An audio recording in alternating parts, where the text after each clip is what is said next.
Bonjour à toutes les lombriers-mamans et tous les lombriers-papas, bienvenue sur la chaîne du lombricompostage facile, j'espère que vous allez tous bien. Alors, aujourd'hui, je vous propose une vidéo no make-up, comme ils disent parfois sur internet. Une vidéo sans montage, une vidéo prise brute avec un son direct. S'il y a du vent, ça fera pouf dans les oreilles, ça sera pas très agréable. D'ailleurs, ça se met à souffler un petit peu. Si le son n'est pas exactement comme je voudrais, il n'est pas exactement comme je voudrais. Et si je raconte des choses qui sont pas toujours bien prises, bien dites du premier coup, c'est pas grave, c'est la vie, c'est comme ça. Voilà.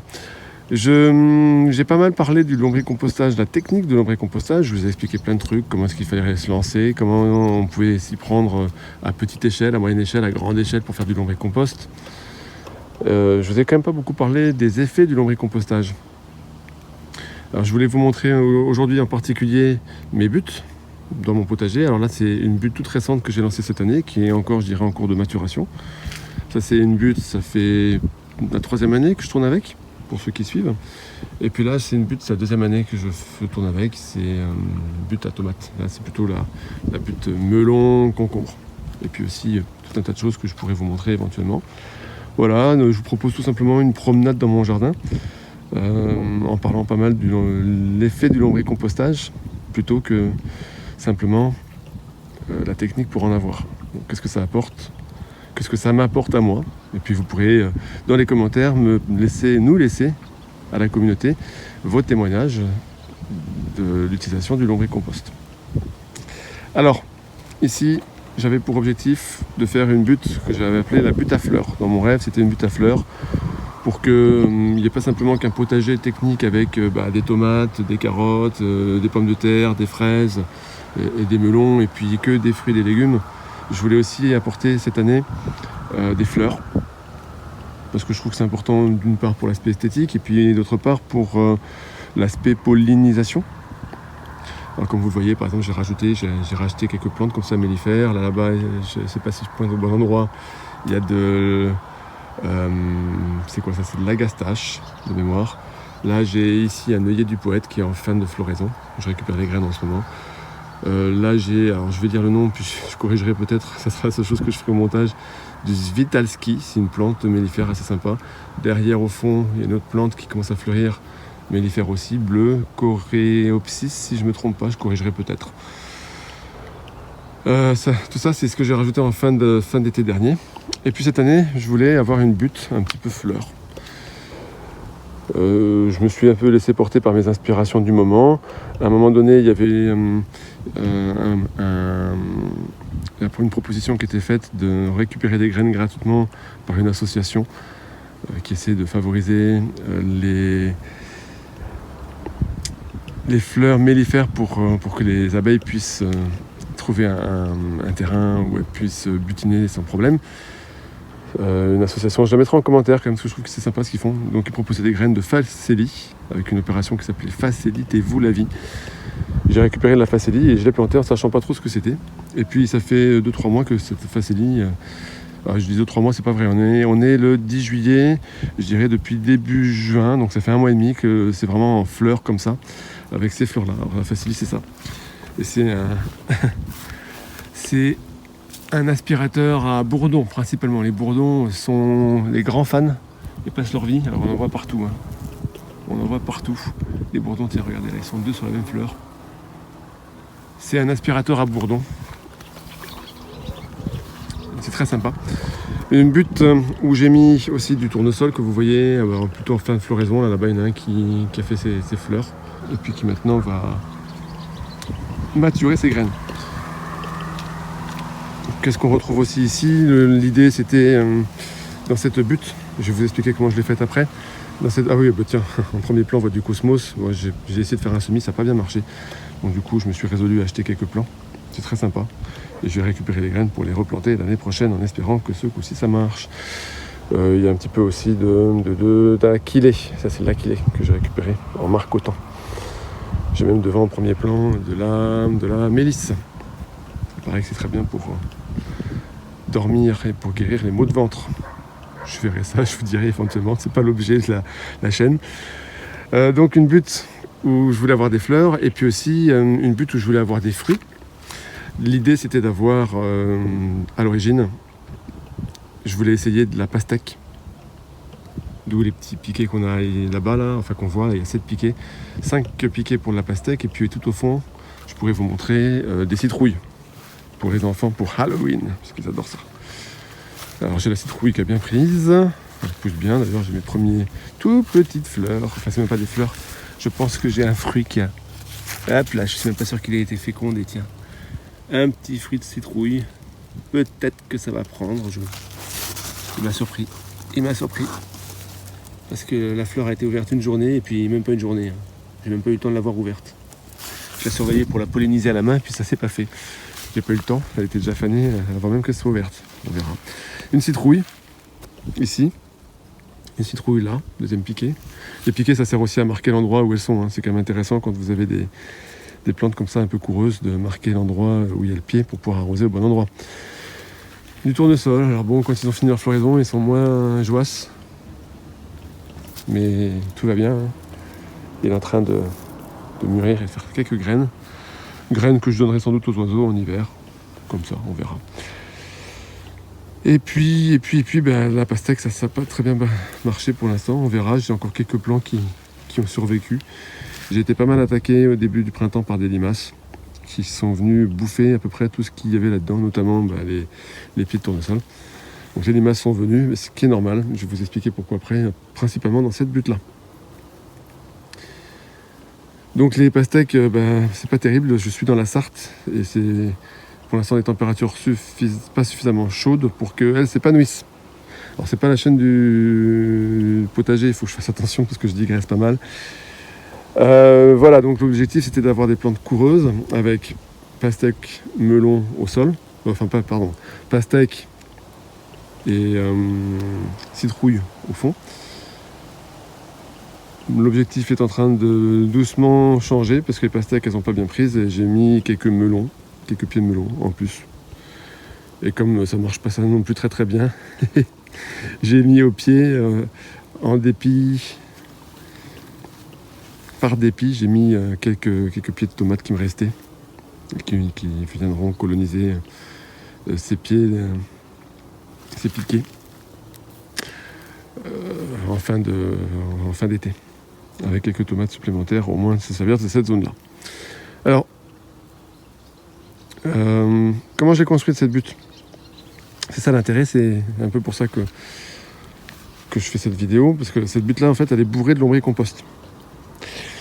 Je l'ai construite, j'ai mis d'abord, alors assez classiquement, je fais tout le temps comme ça, j'avais des morceaux de bois que j'avais tronçonnés, des petits morceaux, pas des gros trucs, hein. Des morceaux de bois que j'ai mis donc en partie basse de la butte. Je l'ai recouverte avec de la terre qui avait été... c'est du compost, on dira, de toutes mes vieilles... j'ai arraché tout un tas de mauvaises herbes, d'herbes, on dit déjà indésirables. Toutes les indésirables dans mon gravier, je les ai arrachées, je les ai enlevées, je les avais mises en tas. Quand j'ai fait mes premières planches de culture, j'avais aussi enlevé la partie supérieure scalper, c'est comme ça qu'on dit, scalper la partie supérieure de la pelouse là, pour pouvoir récupérer la terre. Tout ça, j'avais mis en tas. J'ai récupéré comme ça un gros tas de terre, un petit peu composté. Et puis ensuite, j'ai rajouté une grosse quantité. Quand je dis grosse quantité, ça doit être 600-700 litres minimum de lombricompost que j'ai fait dans mon lombricomposteur palette. Je vous mettrai le lien ici là, pour ceux que ça intéresse, de voir à quoi ça ressemble. Donc j'ai remis une grosse quantité de lombricompost et ensuite, comme ça faisait quand même pas une très grosse hauteur, parce que 600 litres sur une butte de 6 mètres, elle fait 6 mètres à peu près de long, 6 mètres sur 1 mètre de large, 600 litres, ça fait 100 litres par mètre carré, ce qui est pas génial. Ça fait pas encore une grosse hauteur. Et donc j'ai rajouté du broyage, mes broyages de haies. J'ai rajouté aussi la pelouse. J'ai rajouté les déchets de ma supérette locale. Et c'est ces déchets d'ailleurs qui ont attiré au printemps les comment ça s'appelle ? Les limaces. J'ai les limaces qui sont venues... alors c'est pas la grosse invasion comme j'ai pu voir sur internet, mais j'ai eu quand même pas mal de limaces qui sont venues s'attaquer à mes pieds, notamment de pastèque, et puis du reste. Les tournesols, ils se sont tous fait bouffer les uns après les autres. Il y a quelques survivants que vous avez vus. Donc voilà. Là donc on se retrouve avec un sol qui est plutôt intéressant, si je vous le montre. Donc c'est peut-être pas forcément la reproduction du sol forestier, mais vous voyez il y a une partie avec tout ce qui est les feuilles de mes broyages de lait, quelques branchages un peu fins. Ici on retrouve une terre qui est vachement sympa, très riche. Et puis je continue comme ça. Alors il faut que j'aille plutôt dans le fond de la butte. Vous voyez, ça c'est par rapport au sol d'origine qui est un sol très sableux, ça c'est quand même vachement plus sympa. C'est pour ça que je fais des buttes, c'est parce que mon sol d'origine n'est pas très beau. Et puis au fond, il faut que j'arrive, mais voilà, on retrouve des branchages. Alors c'est peut-être pas forcément le meilleur endroit parce que là j'avais plus beaucoup de grosses branches, du coup j'ai mis des petites branchettes, c'est pas génial. Enfin c'est pas tout à fait comme ça que j'aurais voulu que ça soit à la base, mais j'ai fait avec ce que j'avais. J'ai voulu aussi rajouter à un moment donné, comme l'année dernière, j'ai voulu rajouter du fumier de cheval bien décomposé, parce que j'ai un gars à côté de chez moi qui me le propose pour un prix pas très élevé. Et puis j'ai pas pu avec le coronavirus, donc j'ai fait avec ce que j'avais. Alors j'estime que cette butte est encore en cours de construction. Tiens d'ailleurs je ne vous ai pas montré, mais là ici on a comment ça s'appelle, du céleri rave qui est au fond là-bas. Donc on voit là. La rave qui commence à tout doucement. La rave qui commence à grossir. Bon, c'est pas encore tout à fait ça. Bon. Ça je l'ai mis il y a un mois, un peu plus d'un mois dans cette zone-là. J'ai planté des jeunes plants parce que mon semis n'a pas très bien marché. Tiens, je vous parlais de tomates, vous en voyez une là-bas. Là. Ça, c'est une tomate noire de Crimée.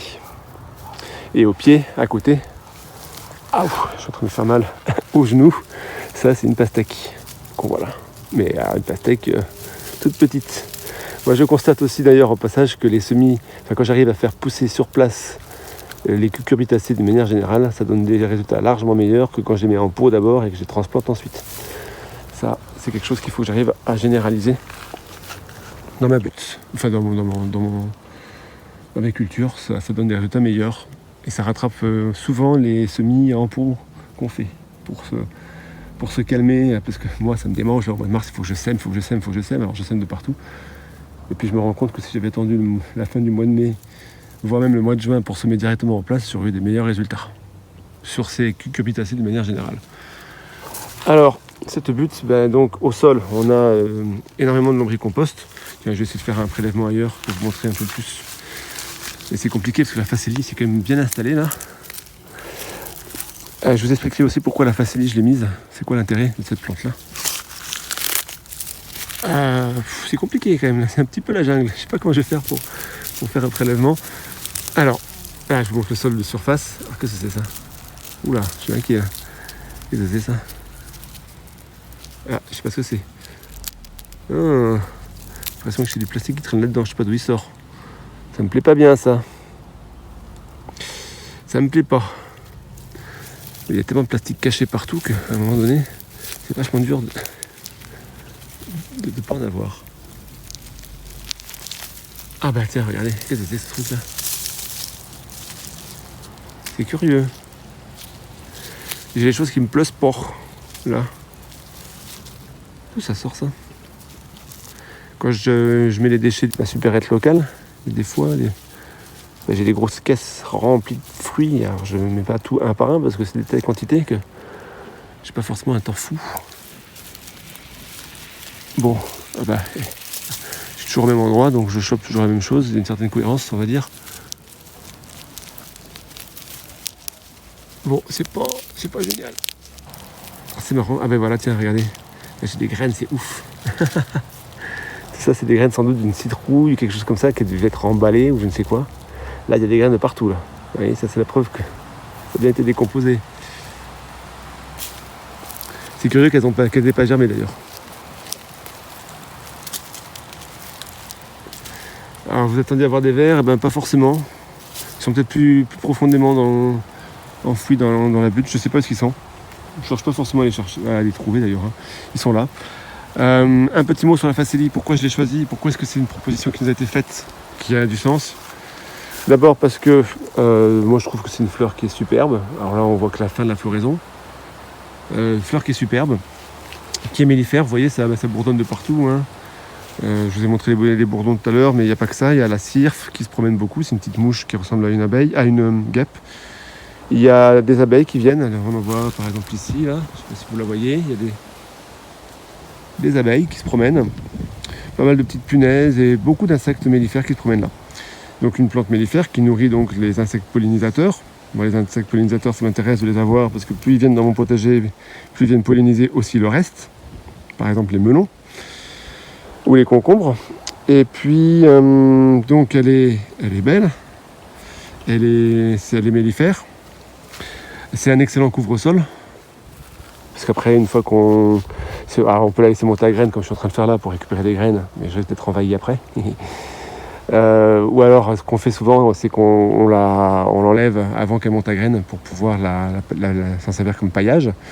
Et dernier point extrêmement intéressant, c'est que cette plante-là, elle a l'avantage de fixer l'azote de l'air dans le sol.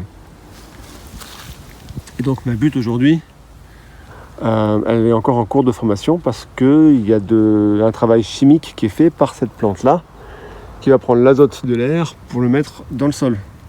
Sachant que les plantes, les melons, les concombres, tout ça, dans le potager, l'azote, c'est quand même quelque chose qui est appréciable et apprécié pour eux. Dans des quantités, bien sûr, acceptables. Il ne faut pas mettre des quantités trop importantes. Du coup, on se retrouve avec une plante et plusieurs effets bénéfiques. Et une butte qui continue de se construire. Modulo, ce genre de choses, il faudra que je regarde ce que c'est. Parce que je ne comprends pas bien. J'ai l'impression que c'est du papier dont on sert pour entourer les fruits. Là. C'est une espèce de bizarrerie. Les fruits doivent être avec des petites étiquettes dessus, je sais pas pourquoi. Ça, c'est un truc qui me fait rager. Et puis souvent avec des protections comme ça qui sont autour du papier un petit peu... comment ça s'appelle, le papier crépon. Je crois que c'est comme ça qu'on dit, papier crépon. C'est possible que ça soit ça. Voilà, alors une butte où on voit pas beaucoup de verre, mais je veux pas m'amuser à creuser là-dedans, c'est un peu la jungle, et puis c'était l'objectif recherché, c'est qu'on s'y perde un peu. Un petit peu un principe de la permaculture, de faire en sorte que les plantes s'accompagnent mutuellement. Et faire en sorte que les abeilles viennent pour qu'elles viennent polliniser le jardin, faire en sorte que ça soit beau et agréable à l'œil, que ça soit pas qu'un objet utile, mais aussi un objet beau, le potager. C'était l'objectif. Et puis bien évidemment, là j'ai devant moi un réacteur, j'allais dire thermonucléaire, non c'est pas le bon terme. J'ai un réacteur d'une puissance absolue pour pouvoir digérer. J'ai un estomac ici, là. J'ai un estomac qui est en place, qui est colossal, pour digérer une quantité de déchets phénoménale. Parce que comme j'ai toutes les bactéries du sol, comme j'ai toute la vie du sol, alors on ne la voit pas trop là, mais toute la vie du sol elle est présente là, elle ne demande qu'à redémarrer. Moi le principe c'est que quand j'arrive à la fin de la saison, donc plutôt vers fin septembre ou mi-octobre, bien évidemment la butte elle se vide et à partir de mi-octobre je recommence à nourrir la butte avec tous les fruits, les légumes, les déchets de ma supérette locale. Et du coup le cycle redémarre avec tous les acteurs de la décomposition, les bactéries, les insectes détrivores et les vers de terre qui arrivent en dernier pour pouvoir transformer tous ces déchets en lombricompost.